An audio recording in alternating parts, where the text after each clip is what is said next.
ఓం గం గణపతయే నమః. నమః శంభవే చ మయో భవే చ నమః శంకరాయ చ మయస్కరాయ చ నమః శివాయ చ శివతరాయ చ. ఓం నమః శివాయ. ఓం త్రయంబకం యజామహే సుగంధిం పుష్టివర్ధనం ఉర్వారుకమివ బంధనాన్ మృత్యోర్మృక్షీయమామృతాతో. ఓం మృత్యుంజయేశ్వరాయ నమః.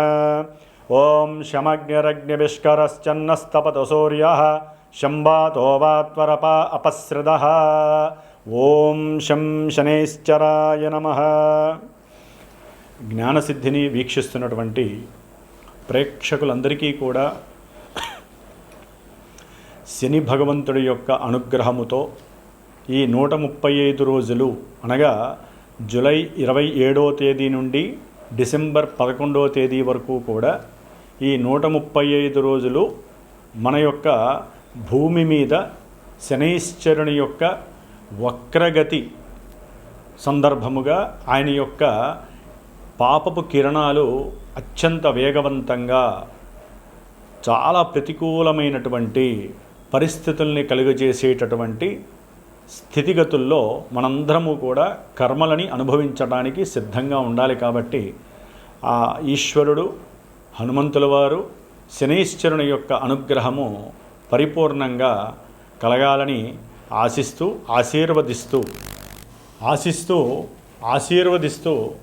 మరి మనకి మేషరాశి నుంచి ద్వాదశ రాశులైనటువంటి మీనరాశి వరకు కూడా ఏ రాశుల వారికి ఈ యొక్క శనిగ్రహ వక్రత్వ ప్రభావము ఏ విధంగా ఉంటుంది, మరి ఈ రాశుల్లోనే కొంతమందికి ఏలినాటి శని ప్రభావము, అష్టమ శని ప్రభావము, అర్ధాష్టమ శని ప్రభావము, ఈ విధంగా శని యొక్క ప్రభావాన్ని ఎంతోమంది ఎన్నో రోజులుగా మరి ఆయన యొక్క వేదనకి గురై, ముఖ్యంగా కొంతమంది వారి యొక్క జన్మజాతక రీత్యా ఈ శని మహర్దశ జరిగేవాళ్ళు, శని మహర్దశలో రాహువు, రాహు మహర్దశలో శని, అట్లాగే శని మహర్దశలో శుక్రుడు, శుక్ర మహర్దశలో శని, శనిలో కేతువు, కేతువులో శని, ఈ విధంగా పాపగ్రహాలు శని కుజ, శని రాహు, శని కేతు, శని రవి, ఈ గ్రహాల యొక్క దశలు అంతర్దశల్లోనూ, శుక్రుడి యొక్క అంతర్దశల్లోనూ దశల్లోనూ ఈ యొక్క శని యొక్క ప్రాబల్యము అత్యంత మరి ఘోరాతి ఘోరమైనటువంటి ఎన్నో భావాలని ఆయన యొక్క కండిషన్లోకి తీసుకొని నానా రకాలైనటువంటి ఆటంకాలు, ఇబ్బందులు, ప్రతిబంధకాలు, సమస్యలు, తట్టుకోలేనటువంటి మానసికమైనటువంటి విచార దోషాలను కలుగజేసేటటువంటి శని భగవానుడు మరి పాపగ్రహమై, ఒక గ్రహము ఎప్పుడైతే పాపగ్రహమై వక్రిస్తుందో అది ఇంకా పాపత్వాన్ని ఇస్తుందని మన యొక్క శాస్త్రము తెలియజేస్తోంది. అయితే ఇక్కడ ఒక చిన్న విషయాన్ని గ్రహించాలి. మనకి జన్మరాశి అనేటటువంటిది మానసిక ప్రభావాన్ని మాత్రమే కలిగి ఉంటుంది, కలుగజేస్తుంది. కానీ జన్మజాతకము అనేటటువంటిది మనం పుట్టినటువంటి ప్రదేశం ప్రకారం, మనం పుట్టిన సమయం ప్రకారం, తేదీ ప్రకారము ఒక లగ్నము ఆచ్ఛాదనై ఆ లగ్నం నుంచి ఈ శని భగవానుడు 1వ స్థానమా, 2, 3, 4, 5, 6, 7, 8, 9, 10, 11, 12 ఈ ఏ భావాలకి ఆయన ఆధిపత్యం కలిగి ఉన్నాడు, శుభగ్రహ భావాలకి అశుభగ్రహ భావాలకి ఆధిపత్యం పట్టి ఉన్నాడా, దీన్ని కూడా లెక్కలోకి వేసుకుంటూ మరి ఆ లగ్నం నుంచి ఈ శని యొక్క సిచ్యువేషన్స్ ఏమిటి, ఏ భావాల్ని ఆయన ఆధారపడి ఉన్నాడో గోచారంలో ఆ భావాలకి తగ్గట్టుగా మానసిక విచార దోషాలని కలుగజేస్తాడు ఈ శని భగవానుడు. మరి ఈ యొక్క కలియుగంలో శని బాధల నుంచి ముఖ్యంగా ఈ వక్రించిన పాపగ్రహమైనటువంటి పాపత్వాన్ని ప్రసాదించేటటువంటి మరి కలికి అత్యంత దగ్గరగా సహకరిస్తూ ఉండేటటువంటి ఈ యొక్క శని యొక్క బాధల నుంచి తప్పించుకోవడానికి ఒక చిన్న శ్లోకాన్ని చెప్తాను. కర్కోటకస్య నారస్య దమయంత్యా నలస్య చ ఋతుపర్ణస్య రాజర్షేః కీర్తనం కలినాశనం. అంటే మనకి అందరికీ తెలిసినటువంటి విషయం నలదమయంతుల యొక్క చరిత్ర. దీంట్లో నలుడు మహారాజు చక్రవర్తి అయి ఉండి కూడా ఎంతో ఘోరమైనటువంటి కష్ట నష్టాలను అనుభవించటంలో శని యొక్క పాత్ర, ఏలినాడి శని పాత్ర మనం చదువుకోవాల్సిందే. కాబట్టి నలదమయంతుల యొక్క చరిత్ర చదివినా కూడా ఈ యొక్క సిచ్యువేషన్లో వారికి ఉన్నటువంటి శని దోషాలు తొలగిపోవటానికి అవకాశాలు ఎక్కువగా ఉంటాయి. కాబట్టి మరి ముఖ్యంగా ఈ యొక్క శని మహర్దశల్లో ఈ యొక్క శని దాదాపుగా మనకి ఈ జూలై 27వ తేదీ నుండి డిసెంబర్ 11 వరకు కూడా రేవతి నక్షత్రంలో 3వ పాదంలో వక్రించినటువంటి శని దాదాపుగా అక్టోబర్ 8వ తేదీ వరకు కూడా అదే నక్షత్రంలో వక్రించి వెనక్కి వస్తూ ఉంటాడు. అట్లాగే ఈయన డిసెంబర్ 11 వరకు కూడా సొంత నక్షత్రంలో వక్రించడం ఇంకా ఘోరమైనటువంటి ప్రభావాలని మనకి ప్రసాదిస్తూ ఉంటాడు కొన్ని రాసుల వారికి. ఆ రాసులు ఏంటో మనం తెలుసుకుందాం. అయితే ఈ వక్రత్వంలో ఈ గ్రహము చాలా వరకు తన యొక్క కిరణాలని ముందు ఇవ్వాల్సినటువంటి, అంటే ఇప్పుడు మీనరాశిలో జలరాశిలో రేవతి నక్షత్రంలో 3వ పాదంలో ఉన్నటువంటి ఈ శని భగవంతుడు తన యొక్క దృష్టిని 3వ దృష్టిని వృషభ రాశి మరియు మిథున రాశి ఈ 2 రాశుల మీద ప్రభావితం చూపిస్తూ ఇప్పుడు ఆయన వక్రించిన తర్వాత కొంచెము నక్షత్రాలు అంటే రోహిణీ నక్షత్రము మృగశిర నక్షత్రం ఈ 2 నక్షత్రాల మీద అధికంగా తన యొక్క శక్తిని ప్రసాదిస్తాడు. అట్లాగే తన యొక్క సప్తమ దృష్టి ఇప్పటి వరకు కూడా కన్యారాశి మీద, కన్యారాశిలో ఉన్నటువంటి ఉత్తర ఫల్గుని నక్షత్రము హస్తా నక్షత్రం మీద ఉండేది, అట్లాగే చిత్తా నక్షత్రం మీద ఉండేది. ఇప్పుడు ఆయన వక్రించినప్పుడు ఎక్కువ శాతము రోహిణీ నక్షత్రము, హస్తా నక్షత్రము, ఉత్తర ఫల్గుని నక్షత్రం మీద ఆయన యొక్క ప్రభావం చూపిస్తాడు.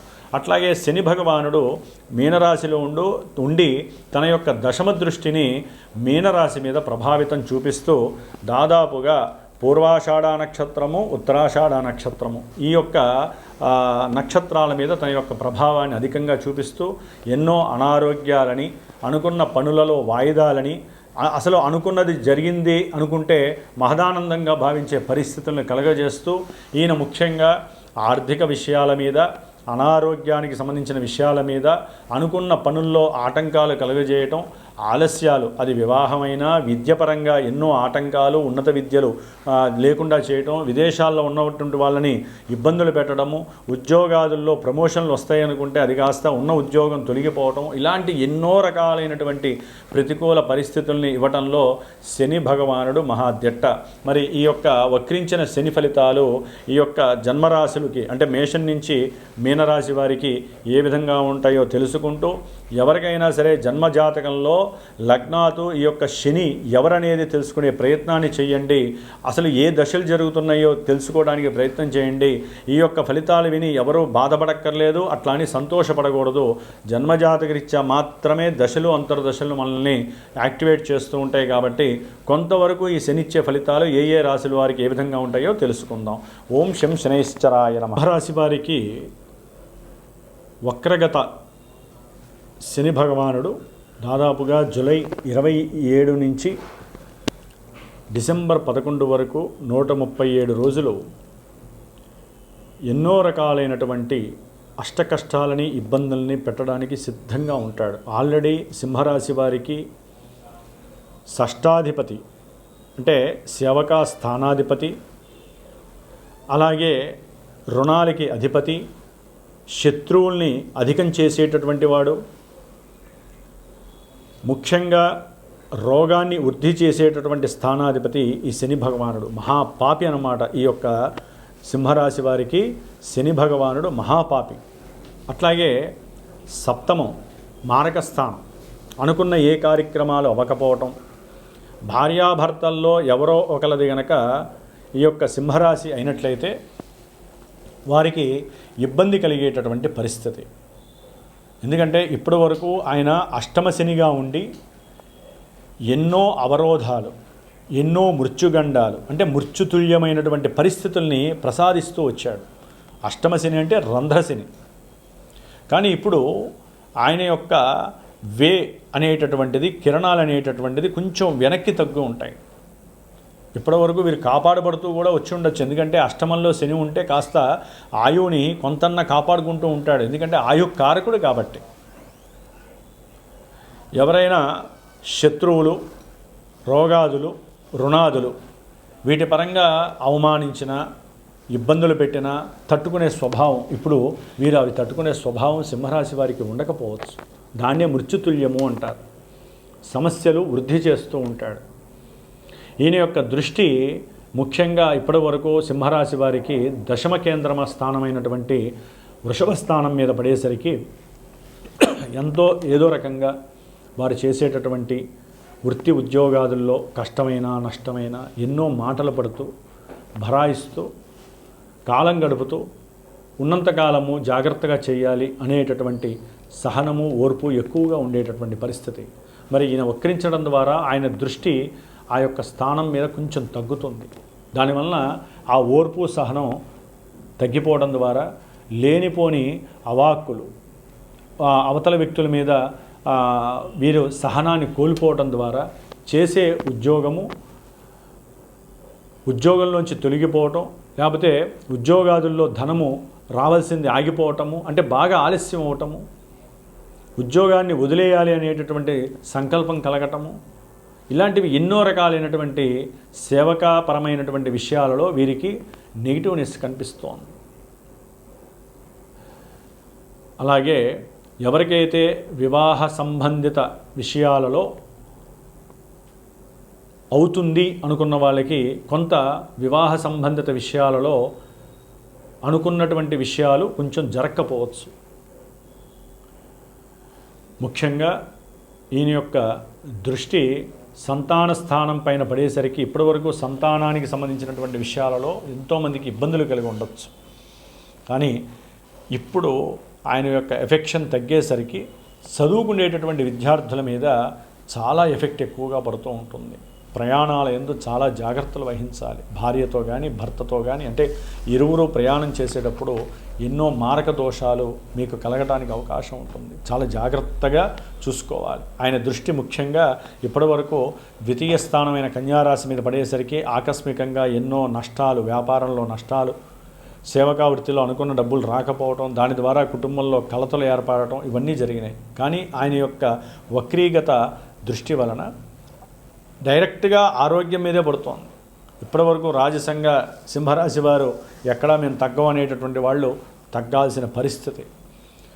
ఇదేంట్రా బాబు వీడు ఉన్నట్టుండి ఇంత ఓపికగా తయారయ్యాడు అనేటటువంటి పరిస్థితి. ఎందుకంటే శని దృష్టి ఇప్పుడు సింహరాశి మీద కొంత పడుతూ ఉంటుంది. వీళ్ళలో ఉన్నటువంటి అహంకారము కానీ, అట్లాగే ఎవరైనా ఉద్యోగాదుల్లో వ్యాపారాదుల్లో మేనేజ్మెంట్ చేస్తూ ఉంటారు, ఆ యొక్క విషయాలలో వీరికి ఎన్నో రకాలైనటువంటి లోపాలు కలుగుతూ ఉంటాయి. ఏమీ తెలియని వాళ్ళకి తీసుకెళ్ళి ఆ స్థానంలో కూర్చోబెడితే ఏమవుతుంది, ఏం అర్థం కాని పరిస్థితి. ఇది కూడా ఒక మృత్యుతుల్యమే, మారక స్థానం అనుకోవచ్చు. అంటే ఈ విధంగా ఈ యొక్క సింహరాశి వారికి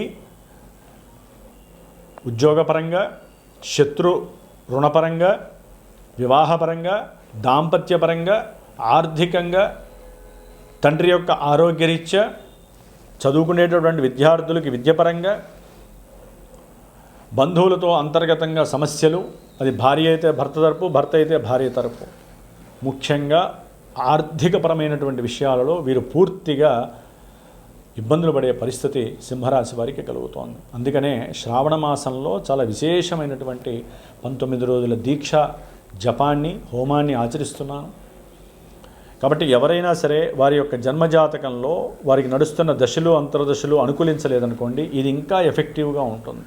కాబట్టి ఈ సమయంలోనే ఇది శాస్త్రం చెబుతోంది, శ్రావణ మాసంలో ఈ విధంగా చేసుకుంటే చాలా ఉత్తమం అని. కాబట్టి మీరేం ఆచరించాలి, నేను ఆచరిస్తూ తర్వాత చివరిలో ఈ హోమము, ఈ 19 రోజుల పూజా దీక్ష అయిపోగానే మీకు ఏ ప్రసాదం ఇవ్వాలి, ఇవన్నీ కూడా నేను తెలియజేస్తాను. నా యొక్క నెంబర్కి మీరు ఫోన్ చేసినట్లయితే కనుక మీరు కూడా ఎన్నో నియమాలు, ఉపవాస నియమాలు ఆచరించండి. కాస్త మాటని కంట్రోల్ చేసుకోండి. ఆరోగ్య విషయంలో జాగ్రత్తలు వహించండి. తండ్రి గారి యొక్క ఆరోగ్య విషయంలో జాగ్రత్త ఉండండి. వ్యాపారము, ఉద్యోగ విషయాలలో ఏది మన ముందుకు రాకుండా అంతర్గతంగా ఎన్నో విషయాలు జరుగుతూ ఉంటాయి. సంతానంలో కూడా విభేదాలు కలిగే అవకాశం ఉంటుంది. కట్టుకుంటున్నటువంటి ఇల్లు లేకపోతే తీసుకున్నటువంటి భూముల్లో ఎన్నో వివాదాలు కలగడానికి అవకాశం ఉంటుంది. అనుకున్న వివాహ విషయాలు ఆలస్యం అవుతాయి, కొంతమందికి దగ్గరగా వచ్చినట్టే వస్తాయి, కానీ ఈ 4 నెలలు జరగకపోవచ్చు. కాబట్టి కొంచెం సింహరాశి వారు హనుమంతుడిని ఎక్కువగా ఆరాధించండి. ఓం శం శనైశ్చరాయ నమః. ఓం శం శనైశ్చరాయ నమః. ఎవరికైతే గనక శని మహర్దశలు కానీ అంతర్దశలు జరిగిన పుష్యమీ నక్షత్రము, అనురాధ నక్షత్రము, ఉత్తరాభాద్ర నక్షత్రము, ఈ నక్షత్ర జాతకులు కానివ్వండి, అట్లాగే కుంభరాశి, మీనరాశి, మేషరాశి, వృషభ రాశి, అట్లాగే మనకి ముఖ్యంగా కన్యారాశి, ధనుస్సు రాశి, ఈ రాశుల వారు, ఈ అంతర్దశలు దశలు జరిగేవారు తప్పకుండా శ్రావణ మాసంలో మనకి బహుళ శుద్ధ విధియ నుండి దాదాపు 19 రోజులు పంచమి వరకు కూడా నా యొక్క శ్రీమాతా జ్యోతిషాలయ పీఠంలో ఈ యొక్క శనిగ్రహ పీడలు బాధలు తొలగించటానికి ఒక దీక్షా కార్యక్రమం 19 రోజులు నిత్యము 1000 సార్లు శనికి సంబంధించినటువంటి మూలమంత్ర బీజాక్షరాలని అట్లాగే మూలమంత్ర వేదమంత్రాన్ని కూడా జపిస్తూ నిత్యము 19 రోజులు రుద్రుడికి శనిగ్రహ పాశుపత రుద్రాభిషేకాన్ని ఆచరిస్తూ ఎవరైతే ఈ యొక్క శని బాధలు అనుభవిస్తున్నారో ఇప్పుడు చెప్పబోయేటటువంటి కొన్ని రాశుల వారికి ఏ విధమైనటువంటి సమస్యలైతే కలుగుతున్నాయో ఆర్థికంగా, విద్యపరంగా, కళ్యాణపరంగా, అట్లాగే ఉద్యోగపరంగా, వ్యాపార రీత్యా, సంతానపరంగా ఆలస్యాలు కానీ ఆటంకాలు కానీ జరుగుతున్నాయో వారు గనక నా యొక్క పీఠానికి ఫోన్ చేసి సంప్రదిస్తే గనక విశేషముగా ఈ 19 రోజుల్లో నేను చేసేటటువంటి ఈ యొక్క జపాన్ని, విశేషమైనటువంటి పాశుపత రుద్ర అభిషేకాన్ని, ముఖ్యంగా ఎవరైతే ఈ యొక్క కార్యక్రమంలో తమ యొక్క గోత్రనామాదులు ఇచ్చి పాల్గొంటారో వారికి శనిగ్రహ రక్షా కవచాన్ని విశేషంగా ప్రసాదించి ఈ 19 రోజుల్లో ఒకరోజు మందపల్లి స్వామివారి యొక్క దివ్యక్షేత్రంలో ఆ స్వామివారి దగ్గర ఆ యొక్క రక్షా కవచాల్ని చక్కగా స్వామివారికి అభిషేకంలో ఉంచి విశేషముగా వీలుంటే అక్కడ హోమాన్ని ఆచరించి ఆ యొక్క ప్రసాదాన్ని మీకు చేరవేసేటటువంటి బాధ్యతని స్వీకరిస్తున్నాను. కాబట్టి దీనివలన విశేషమైనటువంటి శనిగ్రహ అనుగ్రహం కలిగి ఎంతటి కార్యాన్నైనా సరే జయించేటటువంటి పరిస్థితి కలుగుతుంది. ఎటువంటి మృత్యువునైనా సరే మనం తప్పించుకునేటటువంటి పరిహారము మనకి ఈ యొక్క రక్ష ద్వారా మనకి లభిస్తుందని ఆశిస్తూ ఆశీర్వదిస్తూ మరి మేషరాశి వారి గురించి, మీనరాశి వారి గురించి కూడా ఈ మధ్యలో ఉన్న రాశుల గురించి మనం ఇప్పుడు చర్చించుకుందాం.